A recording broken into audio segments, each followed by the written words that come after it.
But the thing that I tell investors is always like, this is about your quality of life. This is not about gambling. This is not about making trade of the century.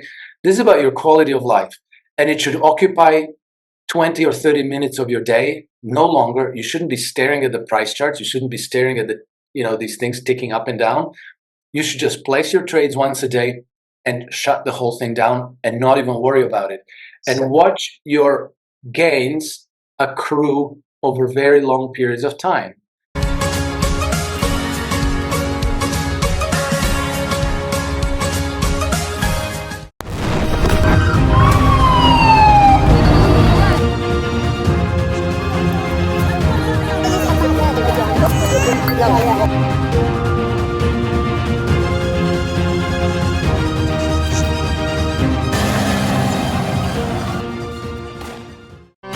Take the first step towards online privacy. Get NordVPN. You and I are going to have a conversation about naked hedging, was it trend following? Oh, trend following. I could talk about trend following for a very long time. But in particular about the service that you offer to people, because this is how you make a living, right? And doing it for a while. Well, that's the day job. That's what I call the day job. So yes. I set up a website. It's called iSystem Trend Following, and I have a company. It's called Krainer Analytics. That is based on the technology that I've developed in 1999. So what is it? We're going on 25 years. And basically, what it does is it's a trend following system. It's kind of like a. Okay, hold on a second. Before we go into that, right? Let's find out a little bit about your background. And how you got into trend following? Yeah, so I was working here in Monaco, where I still live, for a commodities trading company, and it was based in Geneva, Switzerland. And here in Monaco, we were trading oil, so we were literally trading physical cargoes of crude oil and oil derivatives like heating oil, gas oil, gasoline, and stuff like that. So we were literally floating tankers on the sea and buying and selling cargoes. And so the biggest risk for the company was exactly the risk of exposure to the price of oil. Mm-hmm. And it usually worked out so that we would easily lose, you made 5 profitable transactions, and then 1 bad transactions would usually wipe out the profits from the previous 5 transactions. So at one, because once upon a time, the margins on these trades were much more generous. Right. So every time you traded a cargo, you made decent money. Long time ago, it was $1 a barrel. And then it started to become like 15 cents a barrel, and then 11 cents a barrel if you were lucky. And so the company was increasingly dependent on price speculation. So if you bought it at an advantageous price and you sold it well, then you made some money. Mm-hmm. But very often the opposite happened, that you paid more than what you sold it for, because the cargoes are always marked to market, to price fluctuations in the market. And so at one point, this was in 1997, the owner, he asked me to, because I was the most in the company. I had the most mathematical and computer skills, let's call it that. And so they were like, well, maybe we need to figure out the way we manage risk. We need to figure out some more sophisticated ways so that we make more money than we lose when we're wrong. And so that became my job, and I hired a small team of programmers and scientists, mathematicians. But we basically started from a blank page. We didn't know how we were going to fix this problem. So it was about 2.5 years of brainstorming, studying, researching, reading books, testing various mathematical models to, forecasting time series. So you take a time series of something, whatever, and then you analyze it, and then based on that analysis, you produce a forecast. Okay, well, so based on what we know about the past, we are here, and in the future, most probably this is going to happen. Except I never really believed in this. I thought you cannot predict what's going to happen tomorrow. You cannot predict what's going to happen a week or a month from now. That's impossible. So I knew that all these models, while they may be applicable to things in nature like the flow of air, the mixing of liquids, things like this, I didn't think that it could apply to markets. But at the same time, I observed, because this was during the dot-com bubble in the late 1990s. We had the NASDAQ technology stocks were going vertical. And it was also at the time when oil prices were going from low $20 a barrel to single digits. In the beginning of 1998, the crude oil fell below $10 a barrel. And all these events were happening as trends. It was just going up and up and up and up. And I remember it was December 1996 when Alan Greenspan said, oh, the stocks are overvalued. He warned the markets against irrational exuberance. Except from the moment that he issued that warning until the peak of the dot-com bubble, the NASDAQ went up 4 or 5 times. And just in the last 5 months of that bubble, the NASDAQ rose 110%. Wow. And so I thought, guys, why are we breaking our heads with how to forecast things that we cannot forecast when clearly markets are moving in trends? So let's just study trends. Let's figure out how to navigate these trends so that we are on the right side of them. Like when you get this big price rise, that you're long, or if you get a market collapse, that you're short, and that you are long, that you are right more often than you're wrong. Well, you can't really do that, but let's say you can be right and wrong about 50-50. Let's say that's about the best you can do, that you are half the time you're wrong and half the times you're right. But what you can do very effectively is to make sure that when you're right, you make a decent windfall, but when you're wrong, your losses are contained. That you can do. It's a basic, what they say, let your profits run, cut your losses short. That's a timeless wisdom of experienced investors, and that's basically what it boils down to. And so we ended up building this model because we didn't know how to do this. But my idea was that if I look at a price chart of something and I see this curve and it's going in some direction, and then I make a judgment, oh, this is an uptrend or this is a downtrend, well, then my brain's got to be doing some kind of trigonometry, and we should try to reverse engineer that. Mm-hmm. So this is the route we took.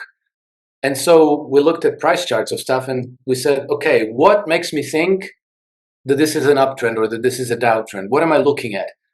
And so we would say like, oh, well, look, you have a series of higher peaks and higher troughs. Well, that's what makes an uptrend, right? Or you have a series of declining peaks and declining troughs. That's a downtrend, right? And so we came up with 5 different tentative definitions of what makes a trend. And then we built algorithms that would do a similar function as what we presume human brain does when you look at a price of something.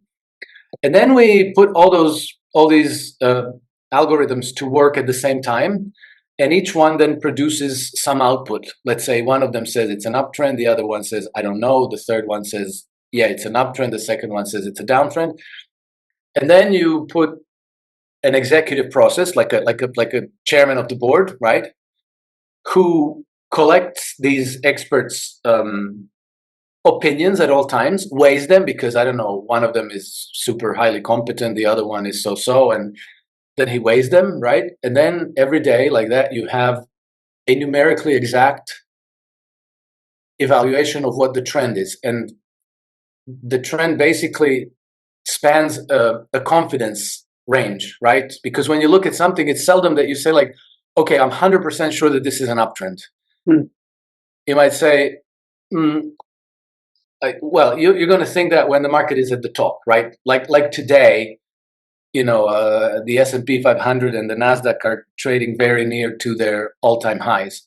And at that point, you can say, okay, I'm 100% sure that this is an uptrend. The only problem is at that point, it's not exactly the right time to be taking a risk in the markets, right? But during the most time in the market, your confidence that you're looking at an uptrend and a downtrend is going to be fluctuating between 0 and 1. So 1 is you're certain, 0 is you have no idea. And then at all times, your confidence is going to be somewhere in between. So we constructed a trend confidence function. Right. A curve that, based on all these algorithms, is constantly fluctuating between 0 and 1, or 0 and -1 in case of a downtrend.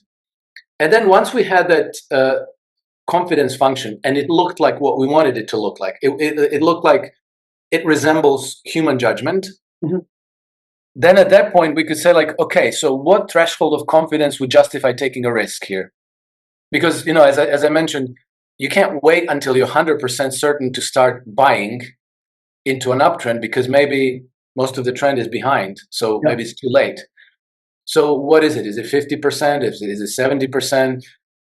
We didn't have an answer, but once we had the curve, we could go back and test, right? And we can say, like, okay, go with like 50% confidence. Okay, what about 55? What about 60%? What about 45? What about 35? What about 30?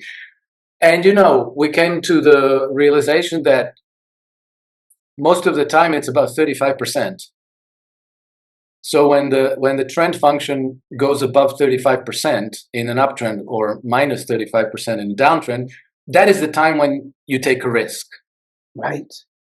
Yeah, and so this is something that an algorithm, a computer program, can do, but it is extremely difficult for a human to do, because you're not really inclined to take much risk when your confidence is only 35%, right? But then again, we have this system of generating buy and sell decisions, and we can go back in time, and we can test it, and we can see what results it gives. And so I have now 35 years of price data in my database for about 4,000 markets. Wow. So when you can test your decision-making behavior on 35 years of history, and you see that certain behaviors keep repeating themselves over that time, then you can be fairly confident that if you continue doing that same thing, that over time it's going to work out.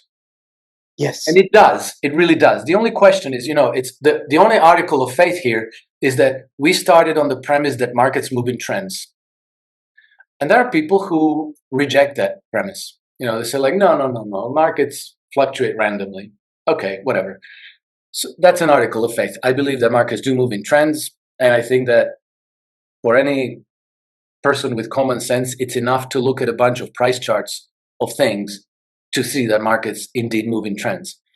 Now, markets move in trends. Alex, can I stop you there? And just sure, yeah. I can say what I hear in what you're saying, right? So one is, there's a capacity that you and I as human beings have for pattern recognition, and you're particularly skilled in a particular arena for pattern recognition. You could probably look at a candlestick chart, and see things that I wouldn't necessarily see. Yes, that's true. That's correct. Then the problem that you have is you're a human being. Yes.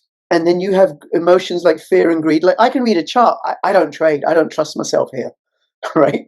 Because I get too excited or too upset or something like that, right? Because I don't manage my emotions. And then so you've created an algorithm which does the pattern recognition, that you back tested it. It's devoid of emotion, and it just tells you when to place a trade or to get out of a trade. Yeah, and exactly. Back tested 35 years of data, and then the other thing about trading is not putting in all your capital to trade. You just trade a little bit, and the game is, I think the game is to put in small amounts, and over time, as long as 51% of the trades come through, at least, you're going to make a profit. Yeah, that's about right. And I think that you stumble onto one of the most important questions: is how much risk do you take on every trade? And this is, today with these modern brokerage platforms and accounts, you can be leveraged 100 times. So like you can You can put $10,000 into a trading account, and you can buy $1 million worth of something.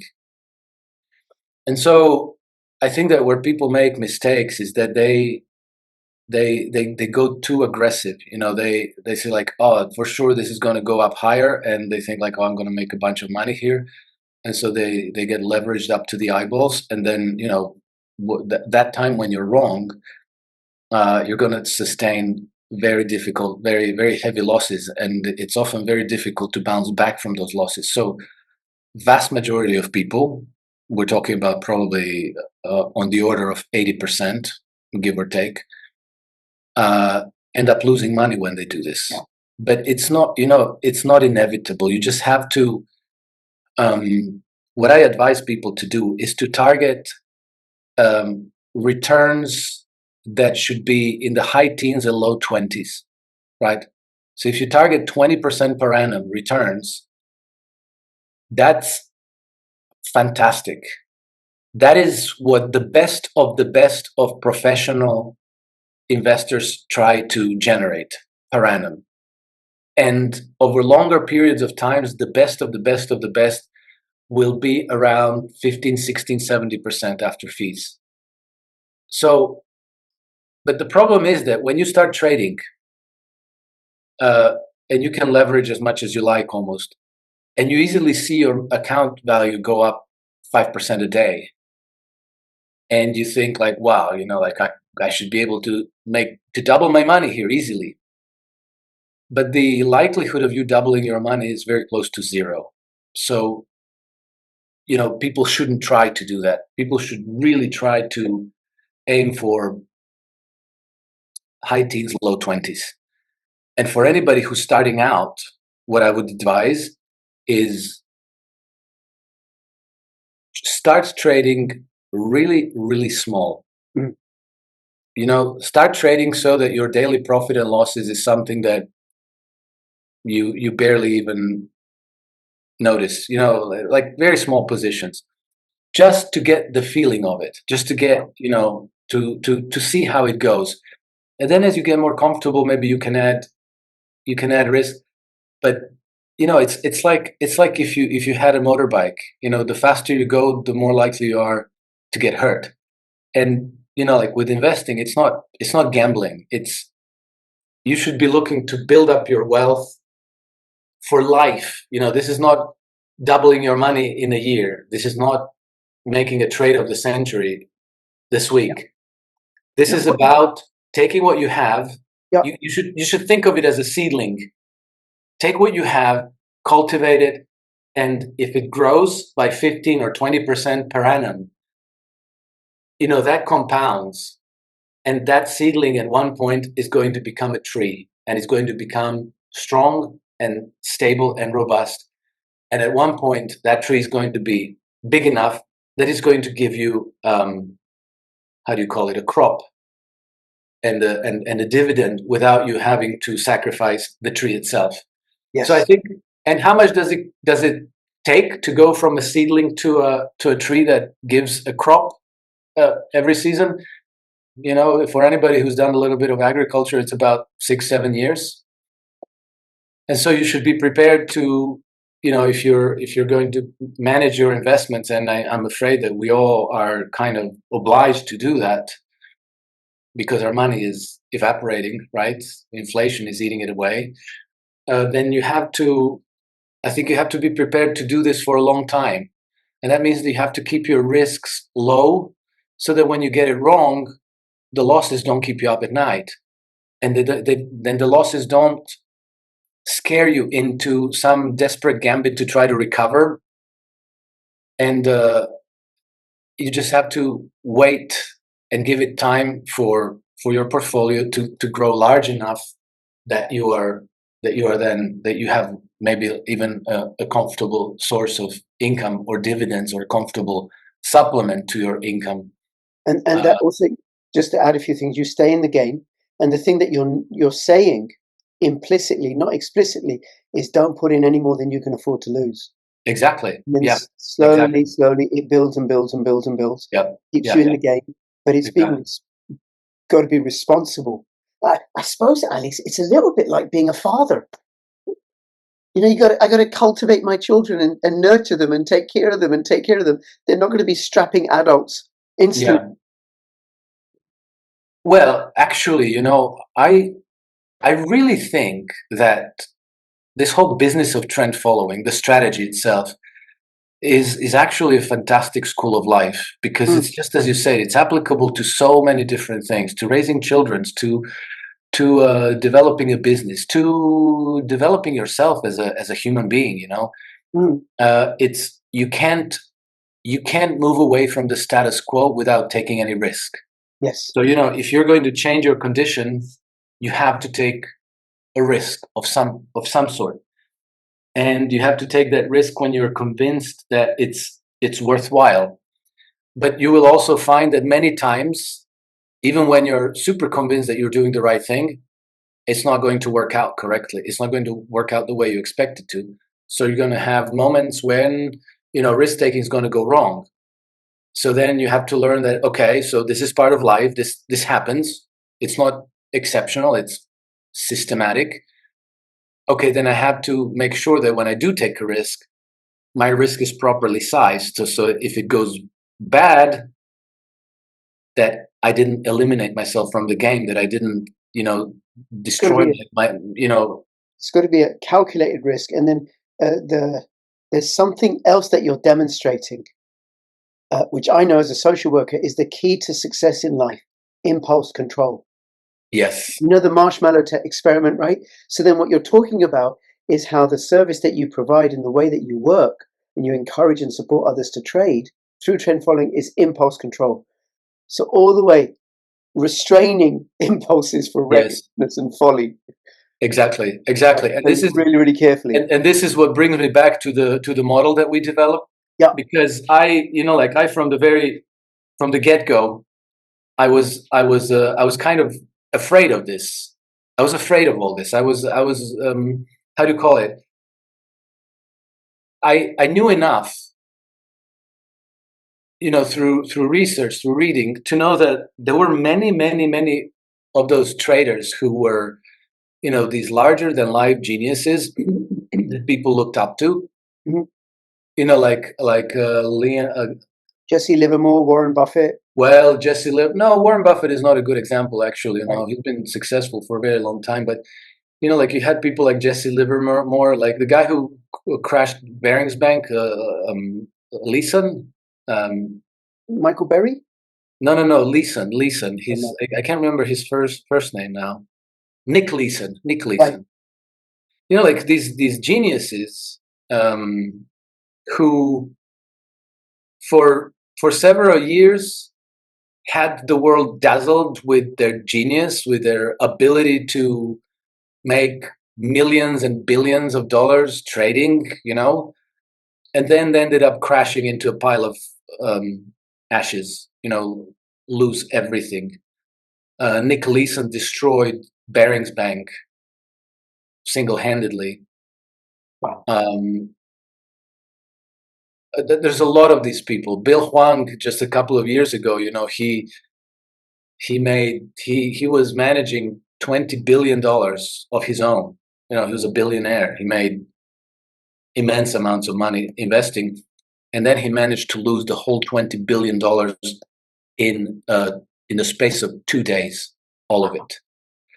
So I knew many of these cases. I read about all this stuff, and I thought, why should I trust myself to be the big genius? And what's the point of doing this if maybe at the end of your career you're going to end your career with a big spectacular own goal from which there's no recovering? Mm. And then, not to mention, you're developing a skill that's of no use to society in general. You're just a speculator. A derivatives trader. Yeah. And so I thought it would be better to develop a system that protects me from my own impulses, right? Protects me from my fear, protects me from my greed, and tells me, today you're buying this. And then the next day it tells me, now you're selling that. And I can calculate, so you cannot predict what happens in the future, But one thing that you can do very reliably and very accurately is to measure risk. Mm. Okay, so if I buy 1 barrel of oil today, I can very accurately predict how much I'm going to make or lose on a typical day, or what's going to be the 1% of the biggest up or down days. So if I buy a barrel of oil, I'm speaking like this, but I can know that on a typical day, I'm going to make or lose $2, right? $70 investment. It fluctuates on average day $2. And if I'm very unlucky and I have like a very like a 3 sigma day, like 1% of the biggest days over time, well then on that day I'm going to lose maybe $5. Right. Okay, so I know that. So then I can calculate, given the size of my portfolio, how many barrels of oil should I be trading, so that these daily gains and losses are in such a range that I sleep at night and they generate me a reasonable return on investment. And again, you want to target something. Okay. Yeah. Okay. Now, so I've got a few rapid fire questions, right? So Yeah. how long have you been doing this? 25 years. 25 years, right? Yeah. And you're tracking hundreds of commodities. I'm tracking a total of about 200 markets, of which maybe about 30 commodities. The rest are financials, stock indices, things like FTSE, and then treasury futures like gilt, US 10-year note and 30-year bond, and things like that. And about 100 currency pairs.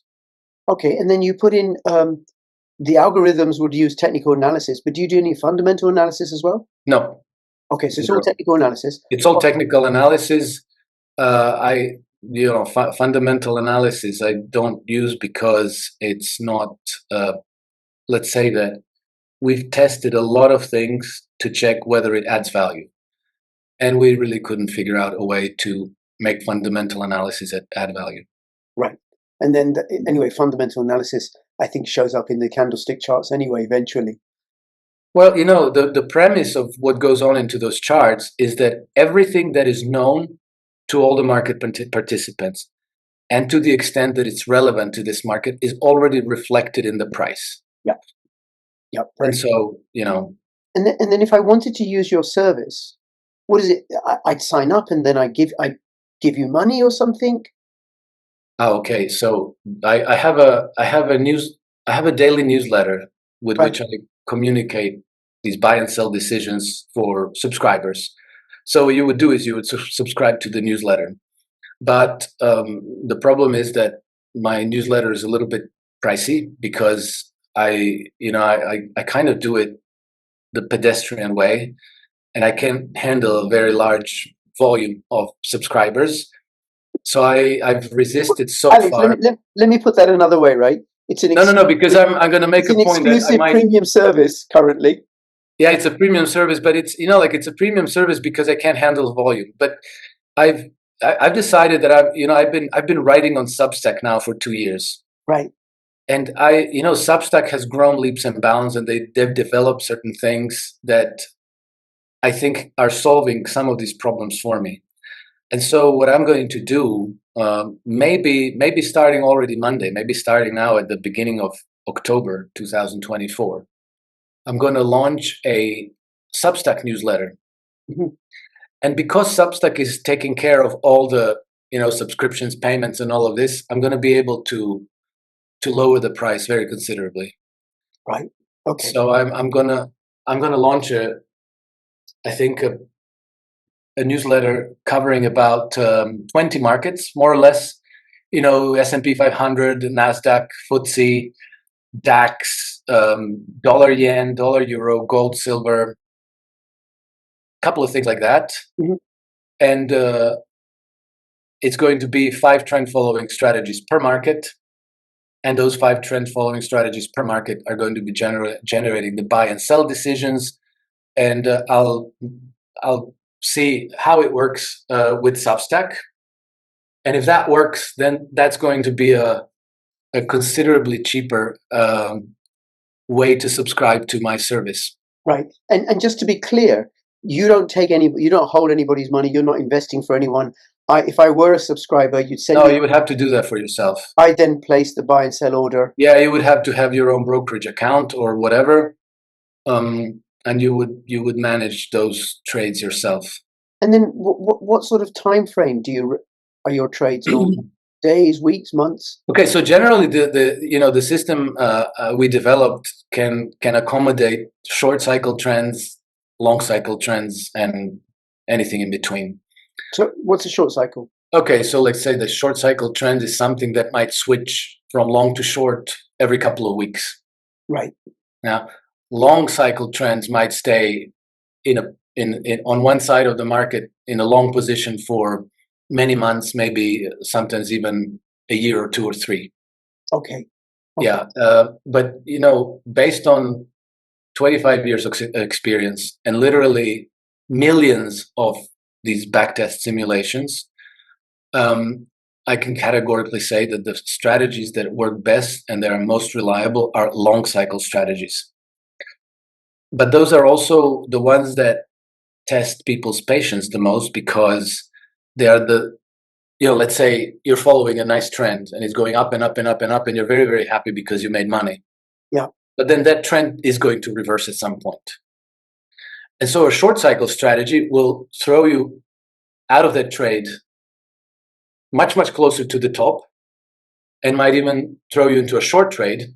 So you're going to be profiting even of the thing going down. But the thing is, very often you get a correction, not a reversal, and then it goes back up, and then it goes a little bit down. So you can get many, many months of just price consolidation going horizontally, no trend.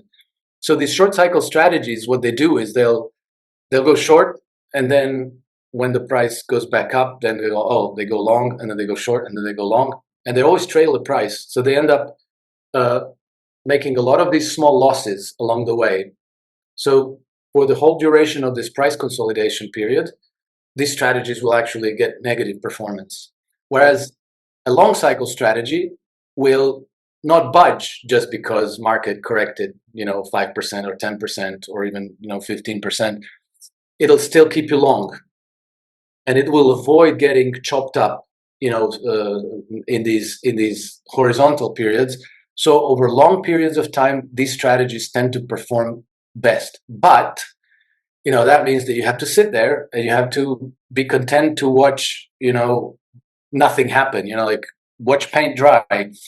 But, the thing that I tell investors is always this is about your quality of life. This is not about gambling. This is not about making trade of the century. This is about your quality of life. And it should occupy 20 or 30 minutes of your day, no longer. You shouldn't be staring at the price charts. You shouldn't be staring at these things ticking up and down. You should just place your trades once a day and shut the whole thing down and not even worry about it. And watch your gains accrue over very long periods of time. And spend time with your kids. Read a book. Go for a walk. Exercise. Read one of your Substack articles. Read my Substack articles. Watch the Crypto Rich podcasts. Because when people get into trading, it very often starts to occupy a huge chunk of their day. They stare at the screen, they place trades, put them on, take them off, keep wondering, what should I do? Should I do this? Should I do that? And what's the point? It's better to do other things with your life and allow an autopilot to make those decisions for you. Yeah. Okay. Now, because it's a newsletter, and then it's up to individual subscribers to place the trades or not, they can then determine how much they're going to put in. So once you launch the Substack, it could work for small players as well. It doesn't have to be large investors. Oh, yeah. That's the whole point. They could do that, yeah. That's the whole point. And then do you offer any coaching calls or private Zoom calls or anything? Or nothing systematic in that sense yet. Nothing structured. What happens generally is that people ask me questions. Mm-hmm. And then I try to give them the best answer I can. And, so I launched my newsletter 4.5 years ago. in January 2020. And based on all these questions, the most important of the questions, I've put together a page on my website called Trend Compass User Manual. So that page kind of condenses the most relevant lessons and answers to most interesting, most important questions that came from traders and subscribers. So that's a resource. I think that, yeah, I have to see how it goes with Substack, because Substack is not only a platform for, and I'm not plugging them. I have nothing. I'm just a user, but it's a platform for distributing newsletters and articles. But it also allows you to, it allows you to do podcasts, to do video content. So I'll see if it's appropriate, if it's suitable for courses, and for maybe calls like Zoom type calls, where from time to time you can have a call with your subscribers and then go over questions and issues and things that people want to ask about. But Sure. And then, Alex, it's a silly question. Well, it might not be. It's actually a very sensible question. Do people actually make money from using your service? Well, yeah, but again, I have to say it depends how they use it, and to put it in the simple metaphor, it's like if I gave you a car, if you drive it carefully and responsibly, it'll get you where you want to go. If Right. if you run wild and step on the gas pedal to the metal, you're probably going to end up hurting yourself. So, yeah, I have subscribers who write me back and who tell me that it's working wonderfully for them. And I also know one person at least who blew up, and he asked a lot of questions. We had extensive communication, and I kept telling him, please drive it in the slow lane. Don't be aggressive. And in the end, he told me he couldn't handle himself. He couldn't handle the temptation. And so, yeah, it's not for everybody. Some No. people, But, for some but the people, it's thing, better not to trade. Buy some gold, silver, buy a plot of land, and that's also quite sensible. yeah. And the thing that you're pointing to is, in the end, with your service, it's like if I were to subscribe or anyone were to subscribe to your service, the subscriber is responsible. Yes, I'm responsible. You absolutely. suggest, okay, buy this asset at this price, and it's down to me whether I don't know, Yeah. put it $10, $100, or I sell my wife and my children and my house and my underwear. It's my call. Yeah, exactly. But I in all of these newsletters, every day my newsletters have a commentary in it, and very often I talk about risk management. Yeah. And on my user, how do you call it, user manual page, I also there's an Excel file which people can download for free to measure the riskiness of any assets. They just have to copy paste the time series, the price series, and then it's that thing, like if I buy a barrel of oil, on a typical day I'm going to be losing or making $2, or on a really bad day I'm going to be losing or making $5 or $6. So then am I okay making or losing $500 a day? That's a decision you have to make. So there's a little Excel sheet that makes that value at risk calculation, and then you can use that to calculate what size trades you should do when you get like a buy signal or a sell signal. We didn't talk about this, but the most wonderful thing about trend following is that you can also profit in bear markets. So if there's a stock market crash, there's going to be a tipping point where it's going to tell you to go short. Yeah. And when you go short, then you profit from the market collapsing. Yeah. Yeah. And that's what you get from trend following. You don't get it from fundamentals analysis and from these classic 60-40 portfolios and long only stocks. Yep. Okay. Now, if somebody wanted to subscribe, can they test it out for a bit? Yeah. I always give a month free. 1 month is always free. But in practice, I try to make that a bit more than 1 month, because I like for people to have a good feel about what it is that this strategy entails, Okay. All right. Well, I'll have the links in the description below so people can go and try this out and profit from it. I assume this is how you make a living. This is how I make a living. Yeah, this is how I've made a living for the last since 2003. Right. Yeah. That's it. And do you know what that suggests? Like a certain expertise. What is it? The guy who wrote Tipping Point. Yeah, I know about the book. I don't know the guy who wrote it. But he wrote a book about genius that it takes 10,000 hours. So Oh yeah. You'll have done at least 10,000 hours of Yes. practice at this, right? So you got a certain amount of facility. And this is also explains how come you're so freed up to write a great Substack and appear on podcasts all over the place and do your fundamental analysis, because you do your 20, maybe you do a bit more than 20, 30 minutes a day. Because you No, I do a lot more than that, because I write my newsletter every day, and I truly pour my heart and soul into that newsletter, and it usually takes me 2 to 3 hours a day. So what does the newsletter say? Because if all I need to know is buy and sell based upon an algorithm, what's in the newsletter? Well, the newsletter talks about events in the world today and how they might impact market, including geopolitics. It talks about the psychology of trading. It talks about risk management. It talks about trend following as a strategy in general. Sometimes it talks about history, about psychology, things like that. It's 5 days a week or 7 days a week? 5 days a week. 5 days a week. Wow! Every day. Every day. Every day. Wow. Yeah. Well, that would be worth it just to get your thoughts on what's going on in the world. I'm always interested in that. Yeah.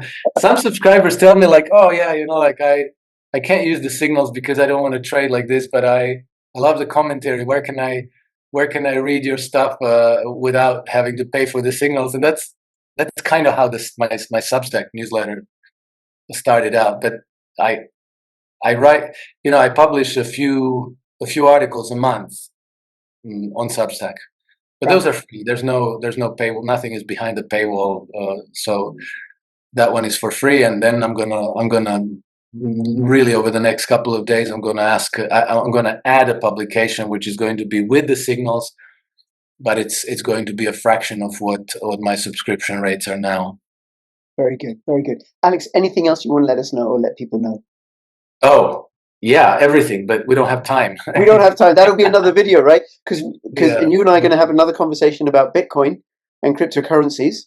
And then, of course, we'll have many conversations about macro politics, and you coming back on with Tom at some point once a month. I really, really appreciate. And thank you very, very much. I'll have all thank you. It was a pleasure. If somebody wants to talk about my day job, we could talk all day. Yes, absolutely. All the links in the description below. Go check this out and fill your pockets with trend following profits. Trend follower Alex and trend follower Rich signing out. All the best. Bye-bye. Bye.